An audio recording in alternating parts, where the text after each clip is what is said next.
The knock came too late in the evening to mean anything good, and Nathan Carter already knew his life was about to bend again in a direction he hadn't chosen. The porch light spilled across the woman standing at his door like a spotlight, catching the sharp lines of wealth and exhaustion written into her face, and in that instant he wondered what it would feel like if the person who shattered everything you built showed up asking for mercy. What if it was you standing there, heart pounding, knowing the past couldn't be undone, only faced? Nathan had once believed hard work was a shield. He was a civil engineer in Ohio, the kind who stayed late and skipped vacations because providing stability for his young son, Jacob, mattered more than rest. When Jacob's mother died in a highway accident, Nathan became both anchor and sail, learning bedtime stories and packed lunches while balancing deadlines. The job gave him purpose, dignity, and just enough income to keep grief from swallowing them whole. Then Veronica Hale arrived like a storm wrapped in silk. Veronica was a self-made billionaire from New York, famous for buying struggling infrastructure firms, stripping them down, and selling the bones for profit.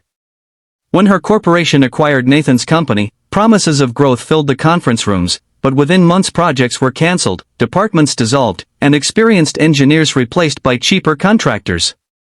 Nathan raised concerns, wrote reports, begged leadership to consider safety and community impact. He didn't know that one memo, forwarded without his consent, would mark him as a liability. His position vanished overnight, and with it his reputation. In an industry where trust mattered, being labeled difficult was a death sentence. Unemployment stretched from weeks into months. Savings drained.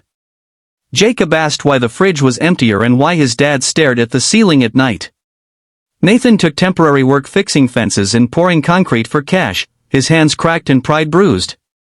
Every rejection email felt personal, and every headline praising Veronica's bold leadership tasted like salt in an open wound. It's easy to judge someone like her from afar, but imagine sitting at your kitchen table with eviction notices stacking up and knowing one person's decision caused it all. Would anger keep you going, or would it hollow you out? Veronica, for her part, lived in penthouses and airport lounges, insulated by assistants and quarterly reports. She told herself efficiency saved companies, that casualties were unavoidable. Yet some nights, alone in hotel rooms overlooking cities she barely knew, she scrolled past articles about infrastructure failures tied to firms she'd restructured. Faces of displaced workers flickered in her mind, but she pushed them away. She had learned early that hesitation cost money, and money meant survival. Still, when her board pushed for a risky development in a quiet Midwestern town, something tightened in her chest. The project's site address was uncomfortably familiar. That was how she ended up in Nathan's neighborhood, stepping out of a luxury car onto a cracked sidewalk. She had come to inspect land records, but when she saw Nathan mowing a small yard with a borrowed machine, recognition struck. This was the man from the memo, the engineer who warned about shortcuts. The single dad she'd never bothered to picture as real. Watching him wipe sweat from his brow, she felt a tremor of doubt she couldn't dismiss. Over the following weeks, Veronica delayed the project, citing further review. She dug deeper into old files and realized how often voices like Nathan's had been silenced. For the first time, her success felt heavy rather than triumphant. She tried to convince herself she owed him nothing, yet his face lingered. One evening, after another board call that reduced people to numbers, she drove back to that quiet street without telling anyone. Nathan didn't expect her knock, didn't expect the rush of memories and resentment that surged when he opened the door. Veronica stood there stripped of her entourage, eyes rimmed red, posture rigid with something like fear. She had rehearsed explanations, but none survived the moment.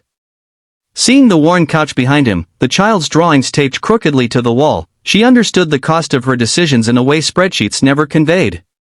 She asked to come in, and Nathan surprised himself by stepping aside.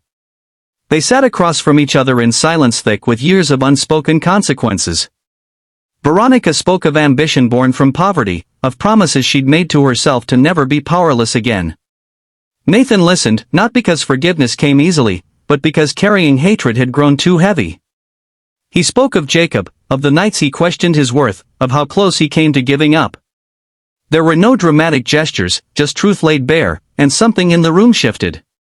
As the hours passed, rain began tapping the windows, and Veronica's composure finally cracked. She admitted she'd come to offer him a consulting role on the delayed project, but more than that, she begged him to stay and help her rebuild the company differently. The word begged echoed between them, humbling and raw. If you were Nathan, would you turn away the person who broke you, or would you risk trusting again for the sake of something better? Nathan didn't answer immediately. He thought of Jacob asleep down the hall, of the future he wanted to model. In the end, he agreed to a trial, not as an act of charity, but as a boundary-line chance at redemption for them both. Veronica left that night changed, aware that power without accountability was emptiness. Months later, the project became a model of ethical development, and Nathan's career slowly recovered, his voice now amplified rather than ignored. Veronica restructured her company with transparency, facing criticism and loss, but gaining something unfamiliar: peace. Their lives remained separate yet connected by a shared understanding that damage could not be erased, only healed through effort and humility. Before the story ends, pause for a moment and tell us in the comments what choice you would have made if you were in Nathan's place. Years from that rainy night, Nathan would look back and realize that forgiveness hadn't been about forgetting the pain, but about choosing not to let it define the future. Veronica would learn that staying, truly staying when it mattered, was the bravest decision she ever made. And somewhere between regret and hope, two broken paths crossed and became something stronger than either had been alone. If this story truly touched your heart, gently reminding you of the power of second chances, please consider liking, commenting, sharing, and subscribing so more stories like this can find the people who need them most.